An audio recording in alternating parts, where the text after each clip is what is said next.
Airplane या फिर aeroplane, कौन सा सही है और कौन सा गलत, इस जवाब के लिए लेकर आया हूँ इस वीडियो को।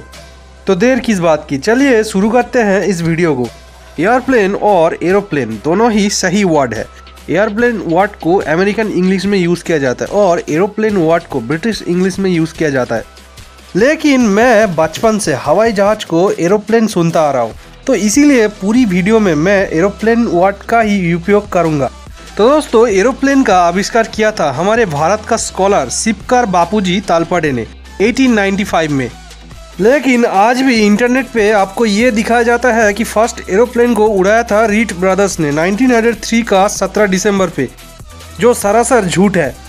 1903 का 17 दिसंबर को रीट ब्रदर्स यानी विल्बर रीट और ऑरविले रीट, ये दोनों भाई ने मिलकर 4 साल का रिसर्च और मेहनत के बाद फाइनली सक्सेसफुल एरोप्लेन का उड़ान किया और उस पे कामयाब रहा।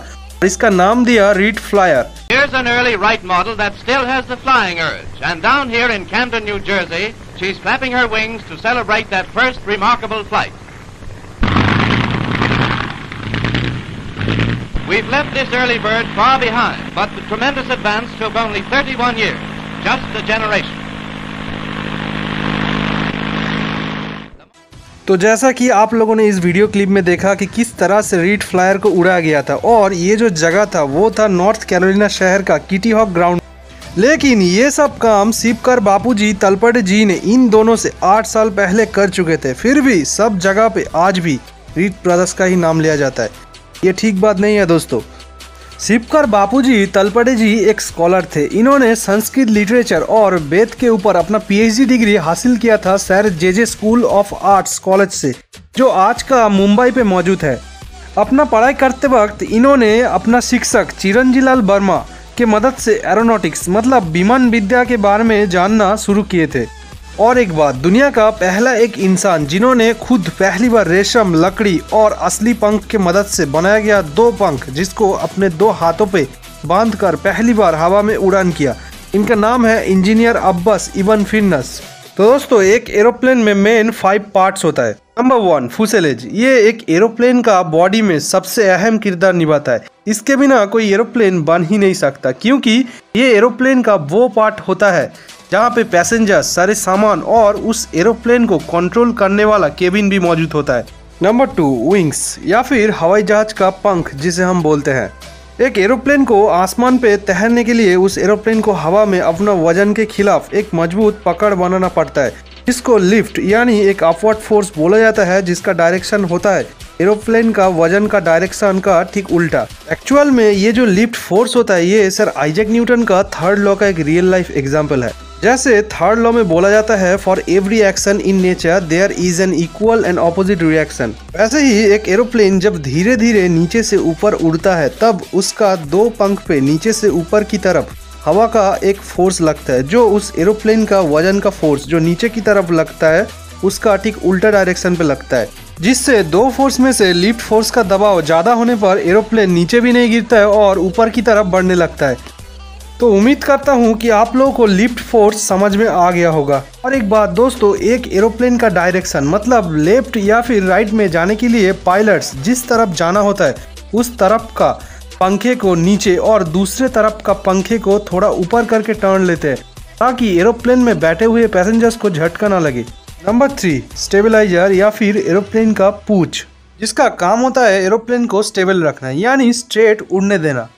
तो बेसिकली 2 तरह की स्टेबलाइजर होता है, एक होता है वर्टिकल स्टेबलाइजर और दूसरा हॉरिजॉन्टल स्टेबलाइजर। वर्टिकल स्टेबलाइजर का काम होता है एरोप्लेन का जो नाक होता है उसको वर्टिकल एक्सिस पे एक तरफ से दूसरे तरफ पे हिलने से रोकना। इस स्टेबलाइजर को कंट्रोल किया जाता है रडार के मदद से, जो वर्टिकल स्टेबलाइजर पे ही मौजूद है। इस तरह की कंट्रोल को याव बोला जाता है। और हॉरिजॉन्टल स्टेबलाइजर का काम होता है एरोप्लेन का नाक को हॉरिजॉन्टल एक्सिस पे ऊपर से नीचे की तरफ हिलने से रोकना। इस स्टेबलाइजर को कंट्रोल किया जाता है एलिवेटर की मदद से। ये भी हॉरिजॉन्टल स्टेबलाइजर पे ही मौजूद है। इस कंट्रोल को पिच बोला जाता है। अब दोस्तों, एक एरोप्लेन में टोटल 3 इमेजिनरी एक्सिस होता है, जिसका नाम है वर्टिकल एक्सिस, हॉरिजॉन्टल एक्सिस और लॉन्गिट्यूडिनल एक्सिस। इन तीनों में से पहले दो एक्सिस के बारे में तो मैंने बता दिया, अब लॉन्गिट्यूडिनल एक्सिस के बारे में बात करते हैं। लॉन्गिट्यूडिनल एक्सिस की बात तभी आता है जब कोई एरोप्लेन अपने पंख को ऊपर नीचे करता है। तो इसीलिए पंख को ऊपर नीचे करते हुए भी कोई एरोप्लेन स्टेबल रहे उसके कंट्रोल के लिए यूज होता है एलारॉन्स, जो एरोप्लेन का दो पंख के पीछे मौजूद होता है। इस तरह की कंट्रोल को रोल बोला जाता है। Number 4, engines. जिन भाई लोगों को ये गलतफहमी है कि एक एरोप्लेन उसके इंजन के मदद से उड़ता है, तो बता दूं ऐसा नहीं होता है।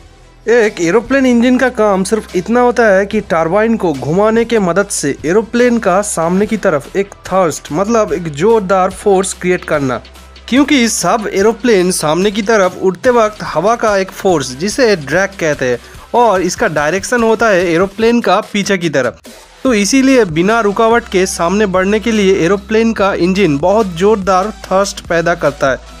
अब ये थर्स्ट पैदा होने का नियम होता है कि पहले हवा को इंजन के अंदर खींचा जाता है और उसके बाद टरबाइन को घुमाने के मदद से हवा को पीछे की तरफ धक्का दिया जाता है। Number 5, landing gear.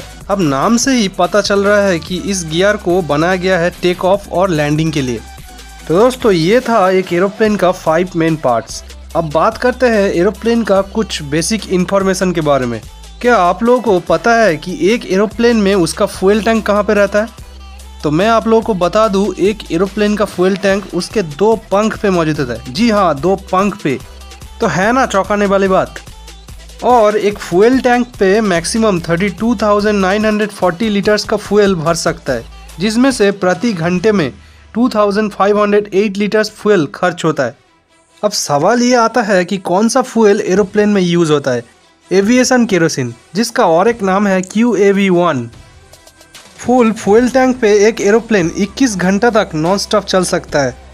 एरोप्लेन का फुल बॉडी को एल्यूमिनियम से बनाया जाता है और एक एरोप्लेन का मैक्सिमम लेंथ हो सकता है 60.98 मीटर लगभग 200 फीट और विथ 5.28 मीटर लगभग 17 फीट के आसपास। द एयरबस A300-800 वर्ल्ड का सबसे लार्जेस्ट पैसेंजर एरोप्लेन है, जिस पे मैक्सिमम 853 पैसेंजर्स सवारी कर सकता है। एक एरोप्लेन टेक ऑफ के टाइम पे टोटल 80,000 केजी वजन को साथ में रख सकता है, जिसमें से 20,000 केजी पैसेंजर्स, कार्गो और क्रू के लिए, 18,000 केजी फ्यूल के लिए और 41,000 केजी इंजन से लेकर प्लेन का बाकी सामानों के लिए।